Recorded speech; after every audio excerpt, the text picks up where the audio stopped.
നിങ്ങൾ മനസ്സിലാക്കേണ്ടുന്ന ഏറ്റവും പ്രധാനപ്പെട്ട കാര്യം, ഈ ആത്മഹത്യ ചെയ്ത ആളുകളെ സംബന്ധിച്ച് വളരെ മോശപ്പെടുത്തുകയാണ്. ഇവിടെ വന്നിരിക്കുന്ന BJP പ്രതിനിധി പറയുന്നത് ഇവർക്ക് മാനസികമായി ധൈര്യം കൊടുക്കുന്നതിന് വേണ്ടിയിട്ടുള്ള ഇടപെടൽ ഉണ്ടാകണം. പ്രിയപ്പെട്ട സുഹൃത്തെ, മാനസികമായിട്ടുള്ള ധൈര്യം കൊടുക്കേണ്ട ഇടപെടലല്ല ഉണ്ടാകേണ്ടത്.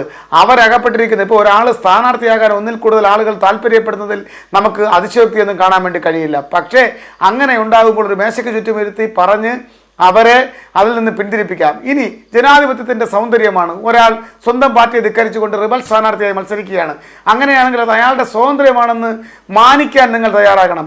അവിടെ ഭീഷണിപ്പെടുത്തി അയാളെ സ്വയം മരണത്തിലേക്ക് തള്ളിവിട്ടിട്ട് അയാളുടെ മരണകാരണം മറ്റെന്തോ അല്ലാണ് സംഭവിച്ചതെന്ന് വരുത്തി തീർക്കാൻ ശ്രമിക്കുന്ന നിങ്ങളുണ്ടല്ലോ, നിങ്ങൾ ഇതിനേക്കാൾ തെറ്റായ മനോനില വച്ചു പുലർത്തുന്ന ആളാണെന്ന് പറയേണ്ടി വരും.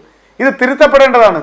തിരുത്തപ്പെടാൻ സ്വന്തം പാർട്ടിയിലാണെങ്കിൽ പോലും അഭിപ്രായം തുറന്നു പറയാൻ തയ്യാറാകണം. അതല്ലാതെ മരണകാരണത്തിന് വേണ്ടി പാഴൂർ പടിപ്പര വരെ പോയി മറ്റ് തെളിവുകൾ നിരത്താൻ ശ്രമിക്കുന്നത് നിങ്ങൾ ഈ മരണത്തിന് ഉത്തരവാദികളെ സംരക്ഷിക്കുന്നവർ മാത്രമല്ല, അതിന് മുൻനിരയിൽ കൂട്ടുനിൽക്കുന്നയാളായി ഭാവിയിൽ ചിത്രീകരിക്കപ്പെടാൻ സാധ്യതയുണ്ട് എന്നതുകൂടെ ഈ അവസരത്തിൽ ഞാൻ നിങ്ങളോട് ശരി, ഞാൻ വരാം സുരേഷ് കുമാർ.